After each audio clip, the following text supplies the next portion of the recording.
Unit 2 Properties of Matter Module number 8. இந்த மாடியூல்ல நாம பார்க்க போற டாபிக்ஸ் என்னென்ன? Surface tension, angle of contact and capillary rise. Surface tension தமிழ்ல பரப்பு இழுவிசை, ஆங்கிள் ஆஃப் கான்டாக்ட் சேர்கோணம், கேபிலரி ரைஸ் நுண்புழை ஏற்றம். இந்த 3 டாபிக் இந்த டாபிக்ல நம்ம டிஸ்கஸ் பண்ண போற டாபிக். இப்ப ஒரு 4 ஃபேக்ட் கொடுத்துருக்கேன். இந்த 4 ஃபேக்டை படிச்சு பாருங்க. Water striders are insects that can walk on the surface of water. நீர்ப்பூச்சி நீரின் மீது நடப்பது எவ்வாறு சாத்தியமாகிறது? Mosquito eggs can float on water surface.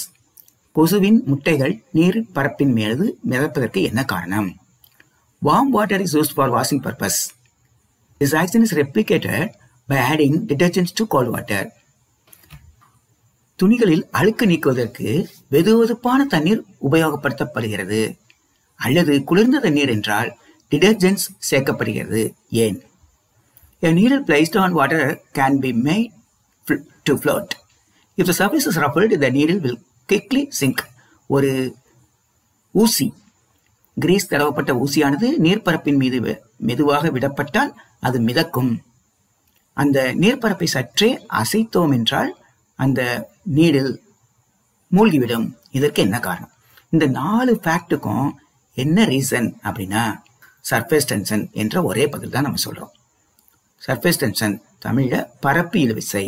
Okay, surface டென்ஷன்னா என்ன? மிக எளிமையாக சர்ஃபேஸ் டென்ஷனை விளங்கிக் கொள்வதற்கு ஒரு எக்ஸாம்பிள் நம்ம காமிச்சிருக்கோம். First diagram. Painting brush is taken. ஒரு பெயிண்ட் பண்ணக்கூடிய பிரஷ் எடுத்திருக்கேன், அதை நீரினுள் அமிழ்த்து வச்சிருக்கேன். A painting brush is immersed into a liquid surface, for example water.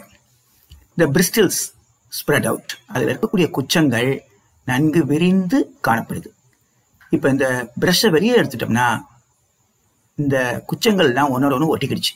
When the brush is taken out, all the bristles cling together. என்ன காரணம்? இதை நம்ம day to day லைஃப்ல ஃபீல் பண்ணியிருப்போம். கொஞ்சம் யோசிச்சு பாருங்க. நம்ம குளிக்கும் பொழுது தலையில தண்ணி ஊத்துறோம், நம்ம ஹேர் ஃபைபர்ஸ் ஒன்னோட ஒன்று ஒட்டிக்கிடுதா? நாம் தலையில் தண்ணீர் ஊற்றியவுடன் அந்த முடி ஒரு முடியும் இன்னொரு முடியும் ரொம்ப நெருங்கி வருது. என்ன காரணம்? யோசிச்சோமா? இப்ப அதே மாதிரி இங்க பாருங்க, ஒரு வட்ட வடிவ சட்டம் எடுத்திருக்கேன். Circular frame is taken. இது கைப்பிடிப்பா, கைப்பிடி. இது frame. Circular frame is taken and is tipped into a soap solution. அந்த சட்டத்தை, வட்ட வடிவ சட்டத்தை ஒரு தண்ணீரினுள், சோப்பு தண்ணீரினுள் மூழ்கடிச்சு எடுக்கிறேன். சோப் சொல்யூஷன்ல டிப் பண்ணி வெளியே எடுக்கிறேன். அப்ப இந்த ஃப்ரேம்ல என்னப்பா இருக்கும்? சோப் ஃபிலிம் இருக்கும். இந்த சோப் ஃபிலிம் மீது நான் என்ன செய்றேன்? ஒரு நூல், ஒரு மெல்லிய நூலை அப்படியே இர்ரெகுலர் ஷேப்ல போட்டுட்டேன். அந்த நூலோட ஆரம்ப நுனி இறுதி நுனி ஒரே இடத்துல இருக்கிற மாதிரி போட்டுட்டு என்ன பண்றேன்? ஒரு பின்னை வச்சு இந்த நூலோட சென்டர்ல இருக்கக்கூடிய, உள்ள இருக்கக்கூடிய அந்த சோப்பு படலத்தை லைட்டா குத்தி விட்டுட்டேன். So with the help of a pin the soap film inside the thread is broken. என்ன நடக்குது பாரு. செகண்ட் டயக்ராம் பாருங்க. அந்த உள்ள இருக்கக்கூடிய சோப்பு படலத்தை உடைத்து எடுத்தவுடன் என்ன ஆகிறது? அந்த நம்ம மேல போட்டிருந்த நூல் ஒழுங்கான வட்ட வடிவத்துக்கு வந்தது. The thread, the twine spread over the liquid surface now attains a uniform circular shape. Why? இது எல்லாத்துக்குமே காரணம் சர்ஃபேஸ் டென்ஷன் சொல்றோம். இப்ப இந்த ஒன்னா டயக்ராம் வாங்க. இங்க இந்த பிரிஸ்டல்ஸ்க்கு ஊடால என்னப்பா இருக்கும்? நீர் படலம் இருக்கிறது பாரு. ஒவ்வொரு பிரிஸ்டல்ஸ், ஒவ்வொரு குச்சங்களுக்கும் ஊடால நீர் படலம் இருக்கா? அந்த நீர் படலம் என்ன செய்யுது?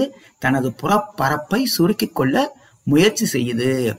Every liquid has a tendency to minimize its surface area. ஒவ்வொரு திரவமும் தனது புறப்பரப்பை சுருக்கிக் கொள்ள முயற்சி செய்யும். அதே தான் இங்க நடந்திருக்கு. 2 பிரிஸ்டல் கூடால ஒரு நீர் படலம் இருக்குது. அந்த நீர் படலம் தனது பரப்பை சுருக்கிக் கொள்ள ட்ரை பண்ணுது. அப்ப இந்த குச்சங்கள் நெருங்கி வந்துருது. இந்த மாதிரி ஷேப்புக்கு வந்துருச்சு. இப்ப தலையில தண்ணி ஊத்துன உடனே மயிரிழைகள் ஒன்னொன்னு ஒட்டிக்கிடுதா? என்ன ரீசன்? 2 மயிரிழைகளுக்கு ஊடால இருக்கக்கூடிய தண்ணீர் தனது பரப்பை சுருக்கிக் கொள்ள முயற்சி செஞ்சு நெருங்கி வருது. அப்போ மயிரிழைகள் ஒன்று நெருங்கிக்கிடுச்சு. அப்ப சர்ஃபேஸ் டென்ஷன்னா என்னன்னு தெரியுதா? ஒவ்வொரு திரவத்திற்கும் ஏதோ ஒரு விசை இருக்கிறது திரவத்தின் பரப்பின் மீது. சரியா? ஒரு மெல்லிய பரலமாக இருந்தால் அந்த பரலத்தில் ஒரு விசை இருக்கிறது. அதுதான் சர்ஃபேஸ் டென்ஷன்ங்கிறோம். So every liquid has a tendency to minimise its surface area due to surface tension. இங்க அதே மாதிரி இந்த படத்தை பாருங்க. இங்க அந்த முதல் என்ன செஞ்சிருக்கோம்? எல்லா இடத்துலையும் சோப் ஃபிலிம் இருக்கு. அப்ப எல்லா இடத்துலையும் ஈக்குவலான ஃபோர்ஸ் இருந்துட்டு இருக்கு. இப்ப நடுவில் இருக்கக்கூடிய அந்த சோப் ஃபில்மை என்ன செஞ்ச பிரேக் பண்ணியாச்சு. அப்ப என்ன ஆயிருது? இங்க எந்த விசையும் இல்லை. ஆனா இந்த இடத்துல சோப் ஃபிலிம் இருக்கு. இங்க ஒரு விசை எல்லா டைரக்ஷன்ல equal force surface tension act பண்ணிட்டு இருக்கு. அப்ப எல்லா பக்கமும் அந்த நூலை ஒரே மாதிரி ஃபோர்ஸோட இழுக்குது. அதனால அந்த நூல் என்ன செஞ்சிருச்சு? ஒரு சர்க்குலர் ஷேப்புக்கு வந்துருச்சு. ரைட்டா? இதுக்கும் சர்ஃபேஸ் டென்ஷன் இந்த சோப் ஃபிலிம்ல ஆக்ட் பண்றது காரணம். அதே மாதிரி இங்க பாருங்க, நீரின் மேற்பரப்பில் ஒரு நீடில் வச்சிருக்கேன். இந்த இது நீடிலோட குறுக்குவெட்டு ஒரு ஊசியின் குறுக்குவெட்டு தோற்றம். அந்த நீடில் ஃப்ளோட் ஆகுது. என்ன ரீசன் பாருங்க? அந்த நீரின் பரப்பில் சர்ஃபேஸ் டென்ஷன் T ஒரு ஃபோர்ஸ் ஆக்ட் பண்ணுது. அதுதான் அந்த நீரில கீழே மூழ்க விடாம தடுக்குது. சரியா? அப்ப சர்ஃபேஸ் டென்ஷன் இன்னும் கொஞ்சம் அருமையான விளக்கத்துக்கு நம்ம போவோம். பாருங்க, liquid is taken in a beaker. ஒரு பீக்கர்ல லிக்விட் எடுத்துருக்கோம். ஃபார் எக்ஸாம்பிள் ஆயில், ஏதோ ஒரு லிக்விடுப்பா, நம்ம ஆயில் எடுத்துக்கிட்டோம். இந்த ஆயில்ல இந்த லிக்விட்ல ஏகப்பட்ட மாலிகூல்ஸ் இருக்கு. Now we consider this molecule is well inside the liquid surface. அது பரப்பிலிருந்து நன்கு உள்ளே அமைந்திருக்கக்கூடிய ஒரு மூலக்கூறு. அந்த மூலக்கூறுல என்ன இருக்குன்னு பாரு, internal molecules pulled in all directions. பாரு, இந்த மாலிகூல் அதை சுற்றி இருக்கக்கூடிய எல்லா மாலிகூலாலையும் எல்லா டைரக்ஷன்லையும் ஈக்குவல் ஃபோர்ஸோட இழுக்கப்படுது. அப்ப net force on this molecule is 0. அதே மாதிரி இது என்னது? This molecule is also well inside. Okay. ஆனா இந்த பரப்பின் மீது இருக்கக்கூடிய இந்த surface, now we consider the molecules at the surface of the liquid. பாரு, இந்த மாலிகூல் எடுக்கிறேன். இந்த மாலிகூல்ல என்னப்பா ஃபோர்ஸ் இருக்கு பாரு? Surface molecules pulled toward liquid causes tension in surface. பாரு, இந்த மாலிகூல் கீழே கூடிய மாலிகூலால இழுக்கப்படுகிறது. சைட்ல இந்த சர்ஃபேஸ்ல இழுக்கப்படுது ரெண்டு பக்கமும். ஆனா மேல் நோக்கிய விசை எதுவும் இல்லை. அப்ப ஒரு லிக்விடோட சர்ஃபேஸ்ல இருக்கக்கூடிய மாலிகூல்ஸுக்கு டவுன்வர்ட் ஃபோர்ஸ் மட்டும்தான் இருக்கு, அப்வர்ட் ஃபோர்ஸ் இல்லை. சர்ஃபேஸ்ல ஒரு ஃபோர்ஸ் இருக்கு, டவுன்வர்ட் ஃபோர்ஸ் இருக்கு. So due to this forces the liquid surface has experience a force. That force is called as surface tension. இப்ப சர்ஃபேஸ் டென்ஷனுக்கு ஒரு அருமையான டெஃபினிஷன் கொடுத்திருக்காங்க, படிச்சு பாருங்க. Surface tension is defined as the force. Surface டென்ஷன்ங்கிறது வேற ஒன்றும் இல்லை, அது ஒரு force acting per unit length of a line. ஒரு மீட்டர் நீளமுள்ள லைன் எங்க கெஸ் பண்ணணும்? லிக்விடோட சர்ஃபேஸ்ல இந்த இருக்கு இல்லையா, இந்த லிக்விட் சர்ஃபேஸ் இருந்துச்சுன்னா இந்த லிக்விட் சர்ஃபேஸ்ல 1 மீட்டர் நீளமுள்ள ஒரு கோட்டினை நான் கற்பனை செய்கிறேன். அந்த கோட்டுக்கு செங்குத்தாக திரவப்பரப்பிற்கு இணையாக பாரு, unit length of a line drawn on the surface acting perpendicular to the line and parallel to the surface. பரப்பிற்கு இணையாக இருக்கணும். அந்த 1 மீட்டர் நீளமுள்ள கோட்டுக்கு செங்குத்தாக பரப்பின் மீது, அதாவது பரப்பிற்கு இணையாக செயல்படக்கூடிய ஒரு விசைதான் பரப்பு விசை, பரப்பு இழுவிசை. Okay. So force per unit length is surface tension. Okay. Now next topic, angle of contact. தமிழ்ல சேர்கோணம்னா என்ன? ஒரு திடப்பொருளை ஒரு திரவத்தினுள் அமிழ்த்து வச்சிருக்கேன். Consider it's a glass rod. இது ஒரு கிளாஸ் ராடு, கண்ணாடி குச்சி.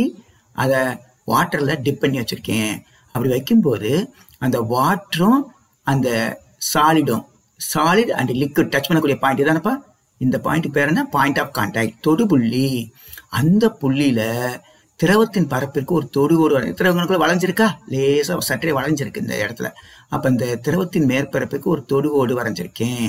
இந்த தொடுகோட்டுக்கும் திரவத்தினுள்ளே அமிழ்ந்திருக்கக்கூடிய திடப்பொருளின் இந்த பரப்பிற்கும் இடைப்பட்ட கோணம் தான் சேர்கோணம். The angle of contact is the angle between the solid inside the liquid. லிக்விடுக்குள்ள இருக்கக்கூடிய சாலிட் இங்க பார்க்கணும், இங்க பார்க்க கூடாது. இது outside the solid, outside the liquid. அப்ப இங்க பார்க்காத, லிக்விடுக்கு உள்ளக்க இன்சைட் த லிக்விட் இருக்கக்கூடிய சாலிடுக்கும் அந்த டேஞ்சன்ட்டுக்கும் உள்ள ஆங்கிள் தான் ஆங்கிள் ஆஃப் கான்டாக்ட். சரியா? இங்க பாருங்க, அதே ஒரு கிளாஸ் ராடு எதுல டிப் பண்ணியிருக்கேன்? மெர்க்குரியில டிப் பண்ணி வச்சிருக்கேன். இப்ப இந்த மேற்பரப்பு கான்வெக்ஸ் ஷேப்ல இருக்கு, அப்படித்தானே? கான்வெக்ஸ், சரி, குவிந்திருக்கிறது. இப்ப இந்த திரவத்தின் மேற்பரப்பிற்கு ஒரு டேஞ்சன்ட் போட்டிருக்கேன், தொடுகோடு போட்டிருக்கேன். அந்த டேஞ்சன்ட்டுக்கும் திரவத்தினுள்ளே மூழ்கி இருக்கக்கூடிய திடப்பொருளின் இந்த பரப்புக்கும் இடைப்பட்ட இந்த கோணம் தான் சேர்கோணம், ஆங்கிள் ஆஃப் கான்டாக்ட். அப்ப ஒரு திடப்பொருள் ஒரு திரவத்தினுள் டச் பண்ணும் பொழுது அந்த ரெண்டும் டச் பண்ற இடம் பிளாட்டா இல்லாம சற்றே வளைவாக இருக்கிறது. அந்த வளைந்த பரப்பிற்கு ஒரு தொடுகோடு போடுறோம். அந்த தொடுகோட்டுக்கும் திடப்பொருளின் உள்ளே இருக்கக்கூடிய பரப்புக்கும் இடைப்பட்ட கோணம் தான் சேர்கோணம் என்று சொல்றோம். Angle of contact is the angle between the solid inside the liquid and the tangent run to the liquid surface at the point of contact. Okay. Now, next topic, capillary rise. தமிழ்ல நுண்புழை ஏற்றம் R தந்துகி ஏற்றம். இங்க ஒரு tube, இது வந்து கண்ணாடி குழாய், அதாவது நுண்புழை குழாய், கேபிலரி டியூப். அதை வாட்டர்ல அமிழ்த்து வச்சோம்னா அந்த பீக்கர்ல இருக்கக்கூடிய வாட்டரை விட அந்த டியூபுக்குள்ள, அந்த கேபிலரி டியூபுக்குள்ள வாட்டர் ஒரு பர்டிகுலர் ஹைட் மேலே ஏறி போயிடுச்சு. இதை தான் என்ன சொல்றோம்? கேபிலரி ரைஸ் என்று சொல்றோம். When a capillary tube is dipped into a liquid, when a capillary tube is dipped, the liquid rises or falls in the tube. This phenomenon is known as capillarity and is due to surface tension. அப்ப ஒரு நுண்புழை குழாயை ஒரு திரவத்தினுள் அமிழ்த்து வைத்தோம் என்றால் அந்த திரவம் பீக்கரில் உள்ள மட்டத்தை விட குழாயினில் சற்றே மேலேறி நிற்கும். இதே இது மெர்க்குரி பாதரசமாக இருந்தால் நுண்புழை குழாயை அமிழ்த்து வைத்தவுடன் பாதரசத்தின் மட்டம் குழாயினில் சற்றே கீழிறங்கி நிற்கும்.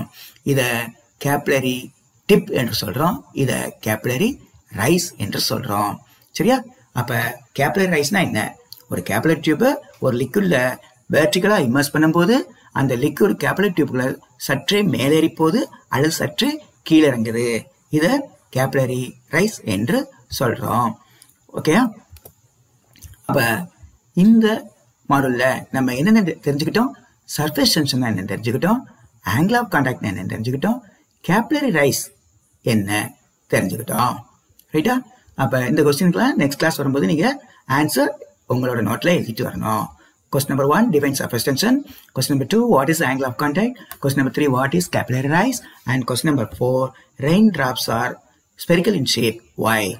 Okay, boys. Next class meet பண்ணுவோம். Thank you.